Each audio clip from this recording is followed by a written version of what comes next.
All right. Welcome to the Way to a Great Marriage cast. Tonight, Miss Loranda has one of Omi's songs for you. And so I'm going to turn it over to Miss Loranda. Hi, everybody.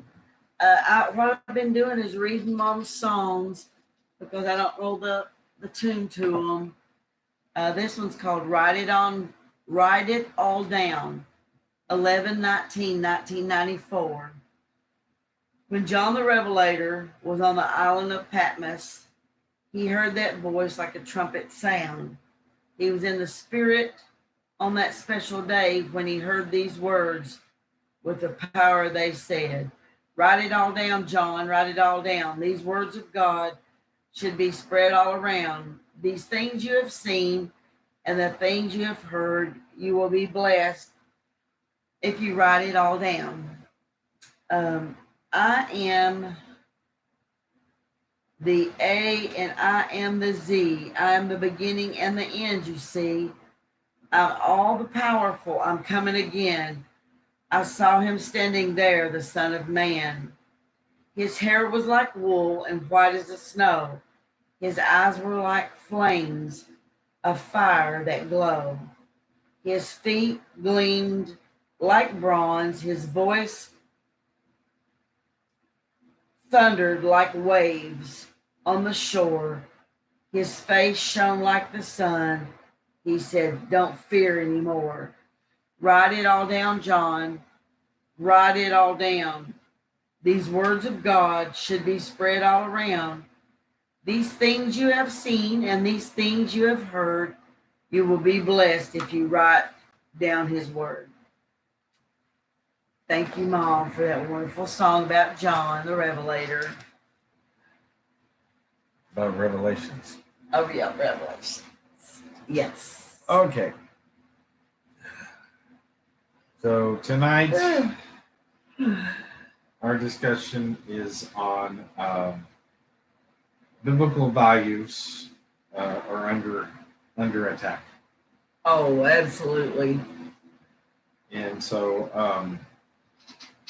it's actually an article from the Tony Perkins and the Washington something.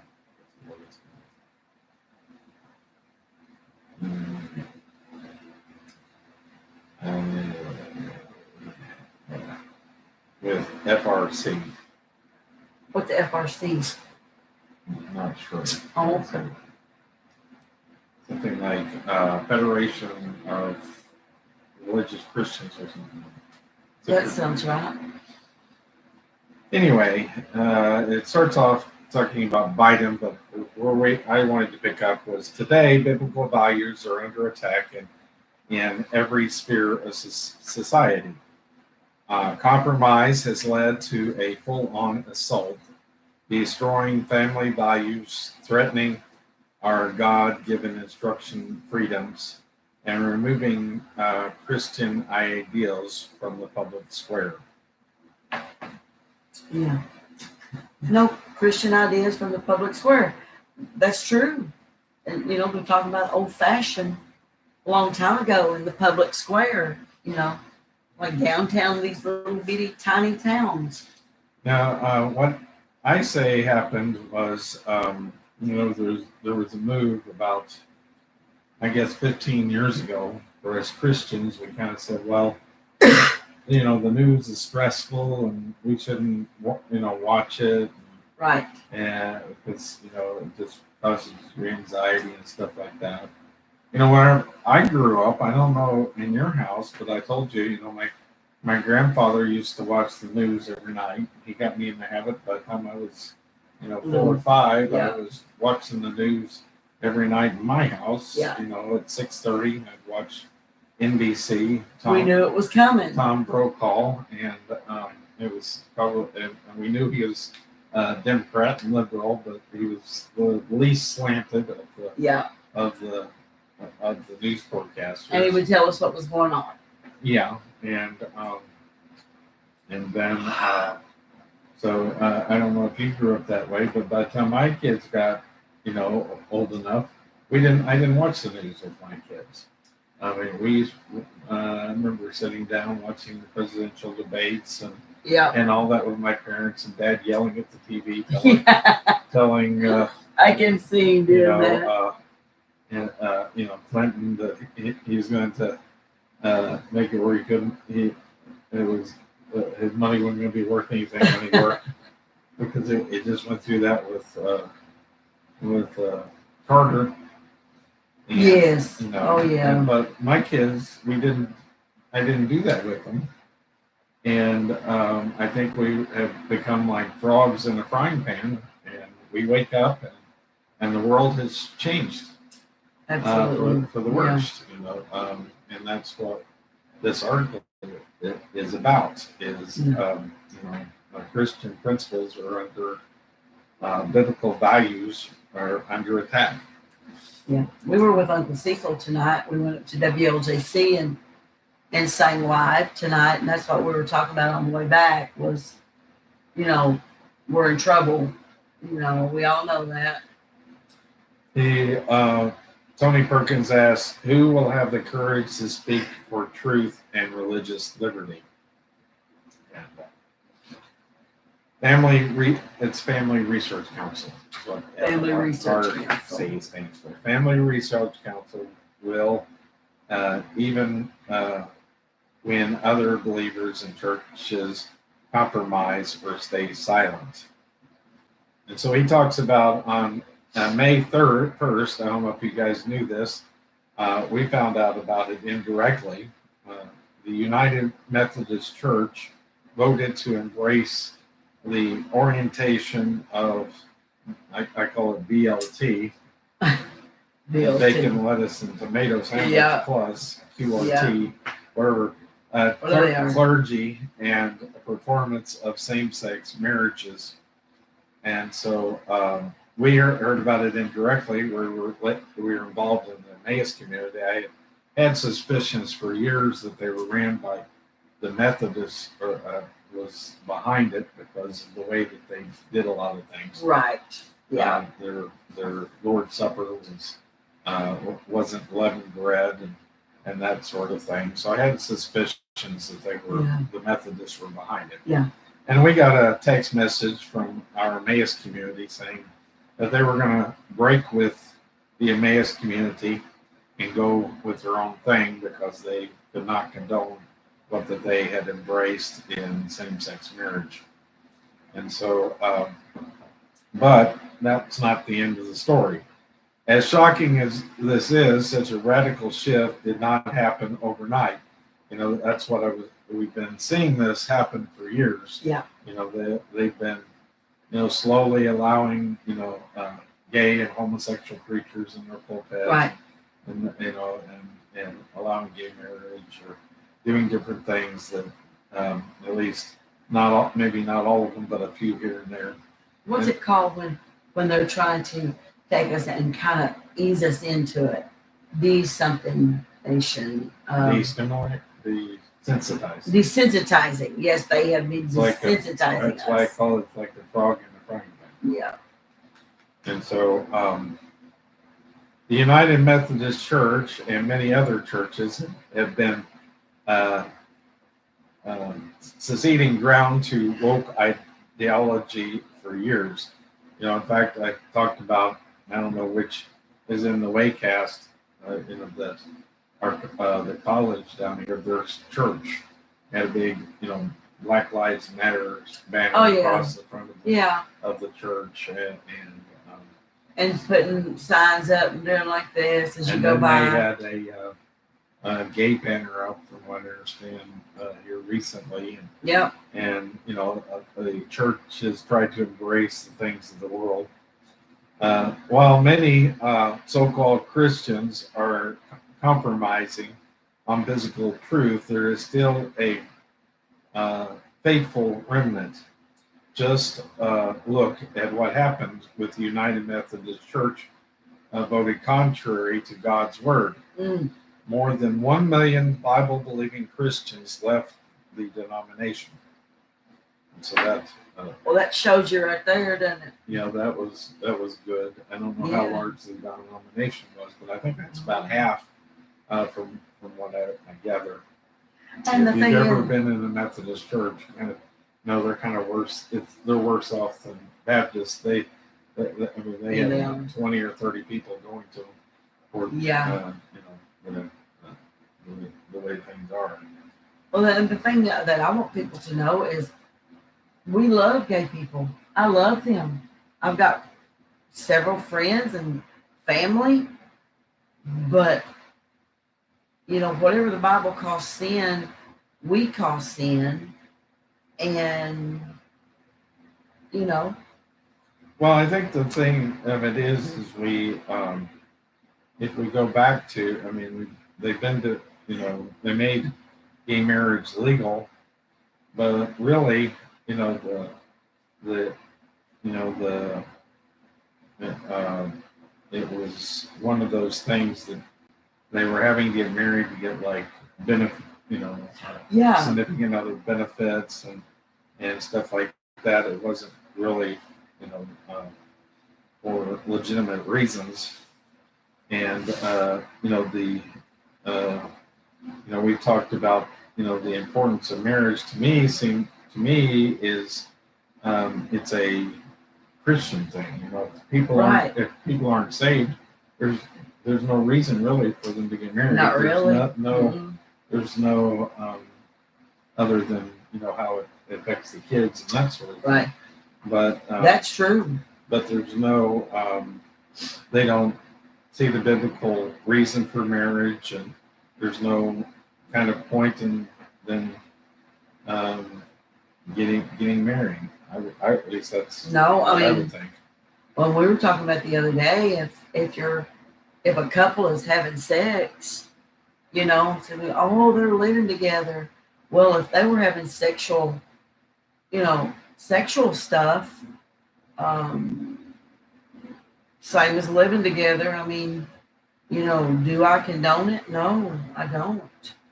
But I'm saying, don't cut your nose off to spite your face. I mean, if they're being sexual, living together is nothing really to me extra. Hmm? Well, now I can't find the article. Oh no. Let's see if I moved it to the trash somewhere. That happens. That's sometimes what happens to these silly phones. We hope everybody's doing okay. Here it is. There we go. That's where I moved it to. Put it back in the inbox. See what happens. But so that was my feelings on it. Is they should not be getting married in the first place, but that's just my opinion on it. But biblically, that's what the Bible says. But, yeah, is it Paul that says, I would be that you would be like me, but if you can't abstain, what he's saying from having sex. Remain as a widow. Yes. This should give us hope. Clearly, there are still countless Christians who refuse to bend their knee to Baals and Molechs of our age. There are still countless Christians who want to defend the faith. Now, the reason they use Baal and Molech is because Baal was trying to tell the children of Israel that it was okay to have certain kind of marriages. And so that's what this same-sex marriage would be similar to worshiping Baal. So And tell then, people out there that know who Baal is. Baal and Molech. Well, he was a man, a prophet that tried to get Israel cursed by God Right. by teaching them to marry outside their race. Yeah. And so he was trying to revert marriage, and that's so it's still the same we see today. Molech was a god where the children of Israel would put their they would heat him up and make him fiery red and put their children in his arms and burn them up. It's very similar to when they inject acid. Well, I say lean solution into the womb, it burns up the child in a similar way. And so That hurts me. Yeah. And so that's what the picture we have there. I would have loved to have more babies. And the thoughts of somebody doing that, oh, it breaks my heart. Right. Yeah. Okay, let's see. What else he has to say here?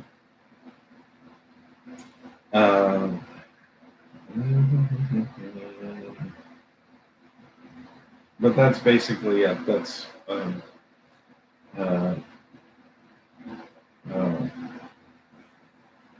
what he has to say here, and that's what I thought that we'd talk about. Yeah, I love that. Yeah, we needed to. Family values are being pushed to the wayside, and it's a shame that we don't value things anymore. And usually, I like to have a funny, ha cast, but it's serious, you guys. Our Christian values mean nothing to outside the Christian community. They used to value, even if they weren't Christian, they would value that, and respect you, but no more. And I'm so sorry, Lord. I mean, I'm telling him, I'm so sorry for what's happened. It's, breaks my heart because he loves us so much. And I treasure family value. I treasure being married to you. I treasure taking care of our kids and grandkids. And people who I don't understand it, but that's just me. I think, how can you not value something so precious as family? A man and a woman and their children and grandkids, friends. You seen Philip on here with us the other night. He's like our adoptive son, So, yeah, we'll have to just pray.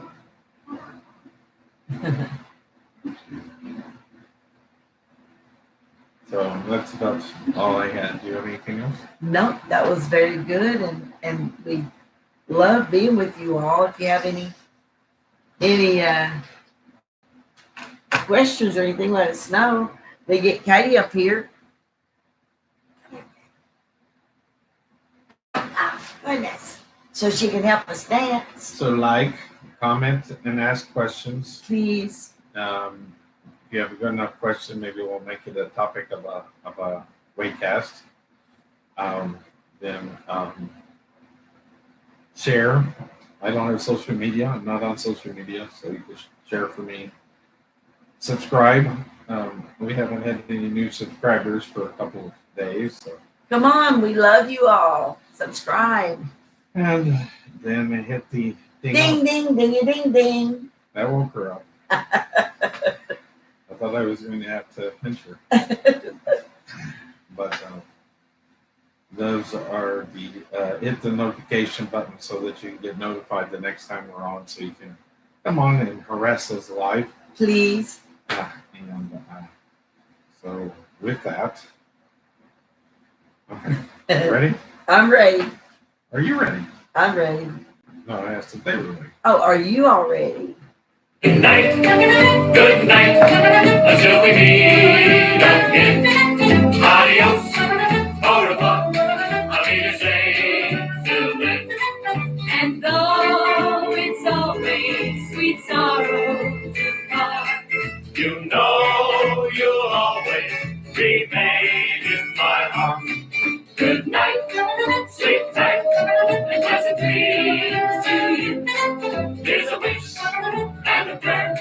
Every dream comes true. And now till we meet again.